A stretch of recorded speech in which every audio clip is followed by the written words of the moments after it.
welcome back to my channel. Today we have cruise director Simon London joining us from London, England. Simon London, London, England. I know, it all works out very nicely. He's going to be telling you all about what it's like to be the most popular guy on a cruise ship. So let's get to it. So, ladies and gentlemen, thank you so much for coming back to Sail with Celine. Today we have our very special guest, Simon London, all the way from London, England. Hello, Simon. Hi. Hello, everybody. How are you, Celine? I am fantastic. How are you? Oh, just living the absolute dream. No, that's as much of a dream as being on land can be, right? It's mad. It's absolutely madness. You know, this kind of feels like the morning show, so we're kind of bringing it back. Yes, the morning show, but you are the host this time. So now it's just like how the times have turned, the tables have turned. Times have changed. The tables have turned. That's the one. The tables of time have changed. The tables of time have changed. What I mean. For those of you who don't know, the morning show is something that the cruise director and the fun squad do almost every morning, especially sea days, just to kind of give a run through of the day's activities and what the fun stuff is to do on the ship, right? Exactly. And I always felt like the morning show, when you watch it back a few times, you go, oh, it's not too bad. But at the time, I remember coming to you going, I do not know what I'm going to talk about today because they've heard my voice so many times. I've literally just said to them on the big speaker what they're going to be doing. So let's just see what happens. That's what I like about the morning show. It can get quite spontaneous. I mean, for us, it was very enjoyable, but I'm not sure how the guests took it. You know, sometimes they must be going, what is happening here? It was almost more for our benefit. It was like, okay, so what are we doing today instead of the guests? Yeah. It was like going through the schedule going, okay, cool. Have you got the fun times? The fun times? Okay, so this is my schedule today. This is what I'm doing next. What are you doing? Yeah, I'm like, oh God, I've got a Seuss parade, Seuss story time, lip sync battle. Oh, this is a day. It was like a reminder of how... oh my goodness, I have a lot of costume changes, a lot of things to do. The question was asked where it's like, God, how many clothes do you have? So it was quite hot in the Caribbean. So I felt like I had to shower and change into a new outfit. So, for example, I don't want to rock up to the military appreciation gathering in my Dr. Seuss Palooza red and white top hat. You know? So, fair enough. Yeah, that would be a little bit inappropriate. Well, exactly. And then I didn't want to rock up in my Groovus and Dude t-shirt to the captain's toast. So every kind of event for me was almost like a show. So you do an event, you do a costume change, you go to the next one. I know what? I was half tempted to dress in elegant attire purely because I haven't worn a bow tie for like 18 months. So yeah. I did think, should I wear the bow? But it has been locked down 3 times in the UK. But let's just say that, lockdown has been quite kind and the pounds have been put on. So oh no. The buttons were gonna pop. They were. Scott said he'll Photoshop a suit onto you if you want. Let me just make a pose. Perfect. I love it. That's perfect. Lovely. That'll be the thumbnail. It's just going to be you like in your suit.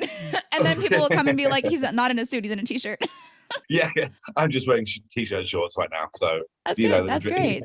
That is the quarantine attire, right? Oh, so crazy. But let's move away from sad COVID stuff and just reminisce on the good times. So what is your favorite part of being cruise director? My favorite part of cruise director, I think, was seeing it happen and being like, holy baloney, we've just done that. Like seeing a deck party and being absolutely rapt, like people just enjoying themselves. It was constantly a kick. It was constantly a, look what we did at this trivia party. There was no one there.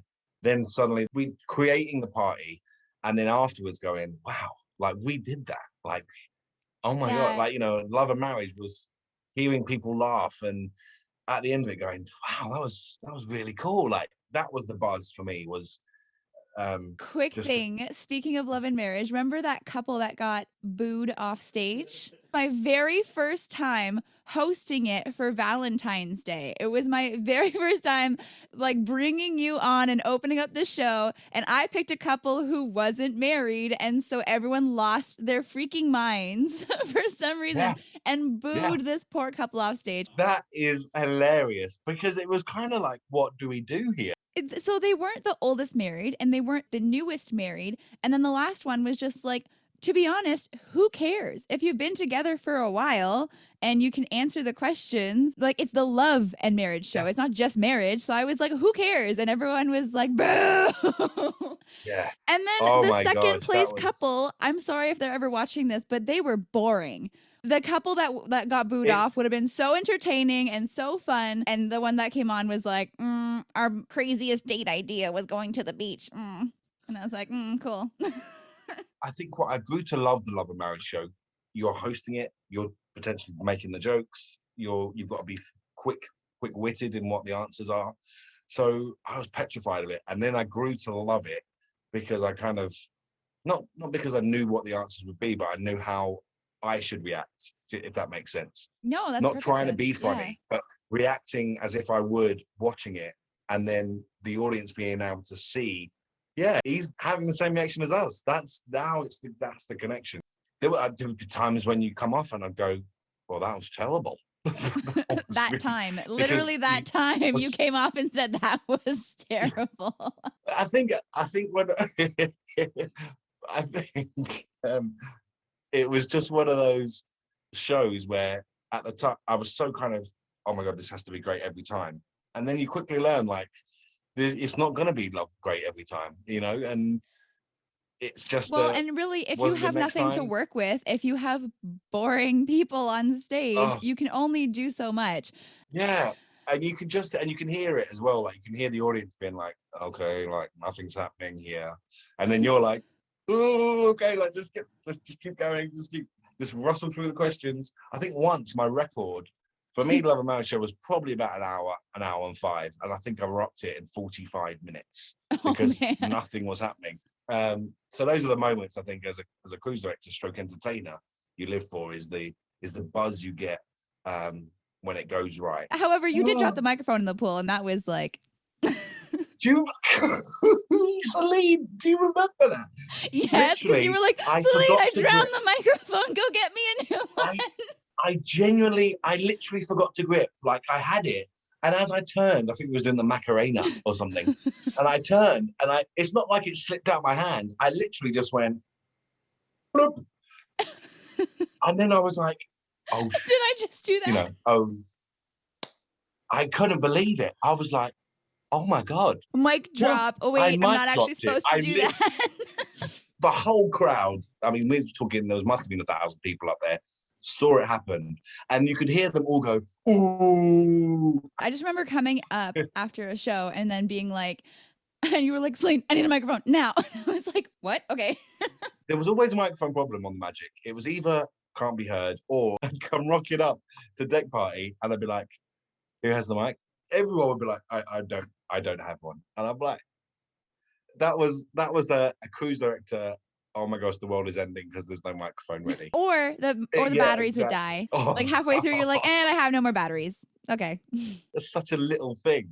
Like looking back, you're like, whatever. But at the time, you're like, batteries. Has anyone got a battery? No. Why? Why is no one got a battery?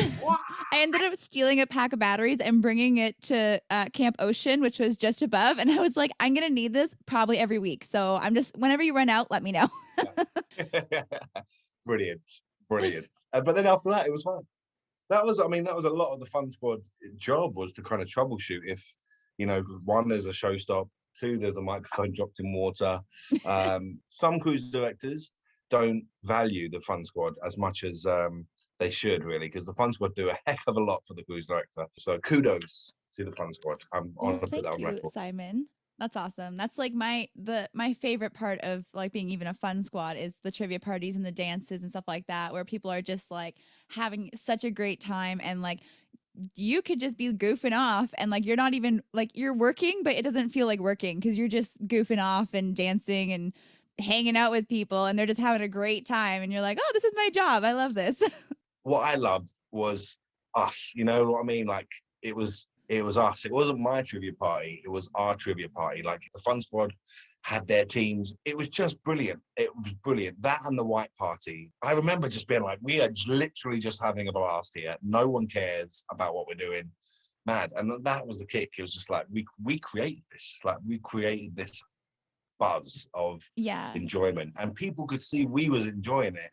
which made them like just loosen up a bit. And they were like, Yes. look at him, look at Simon, he can't even dance, so I'm just gonna like do that as well. You can't even dance. So- Yeah, especially when Simon comes out in Yeah. certain attire. I'm like, do you want to talk about your surprise at the end of some trivia parties, or do you want to just leave that to people's imaginations? I mean, why not?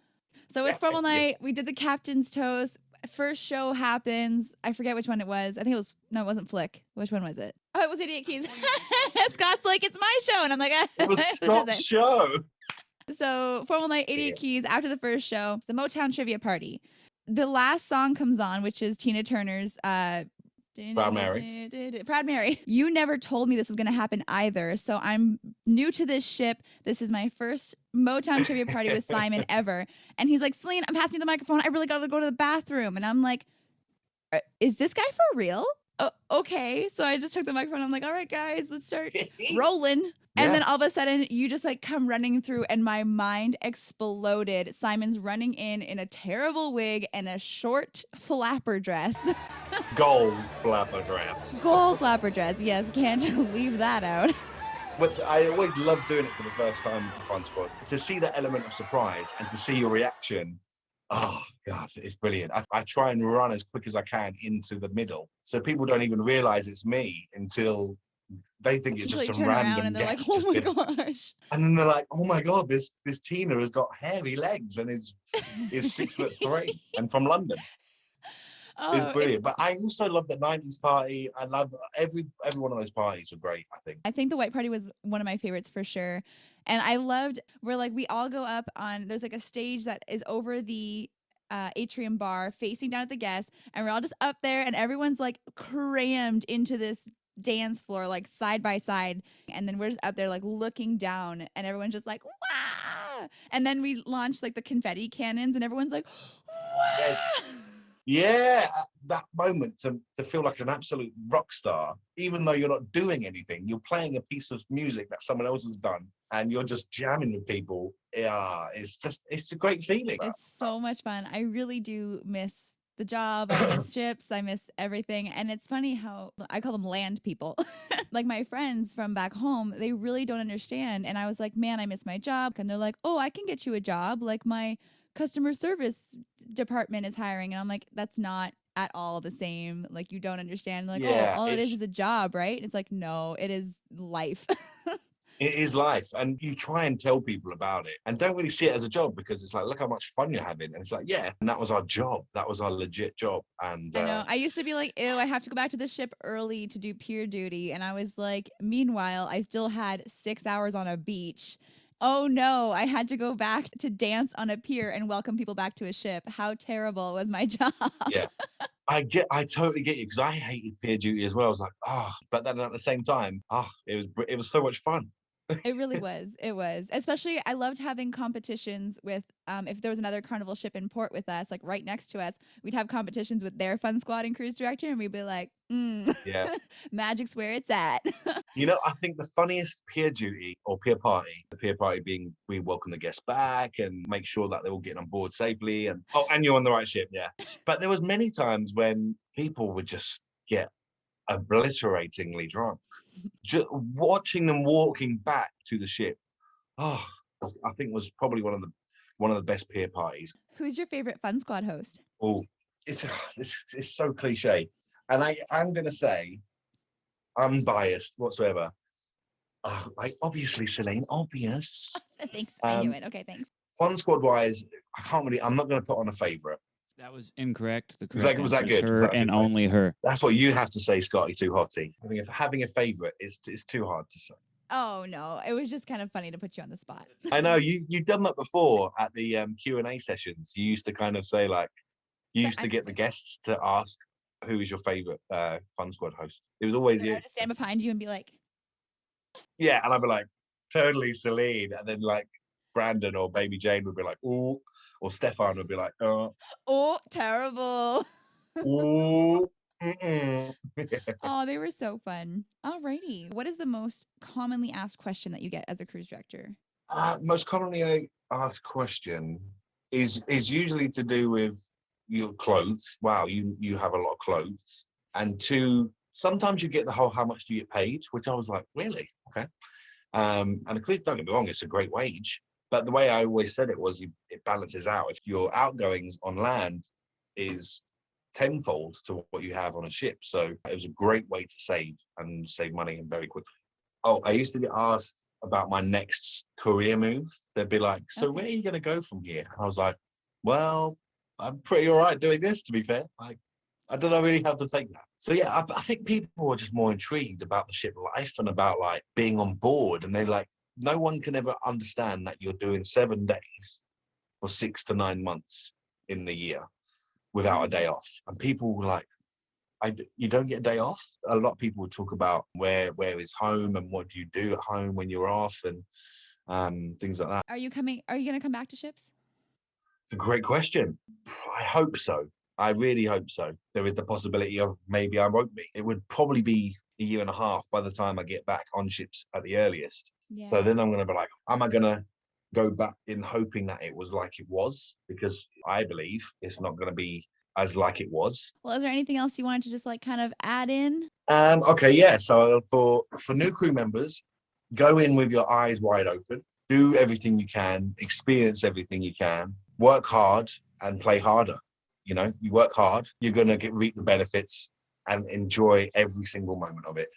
For returning cruisers, I think this year has proven to everyone that we've taken a lot for granted. Vacationing is definitely one of them. So the next time you're out and you think, no, I'm not going to do this tonight, just do it, because you might not get the opportunity again. Well, thank you so much for meeting with me today. This was so much fun, and it was so fun to catch up with you. We will see you again soon. Thanks. Bye.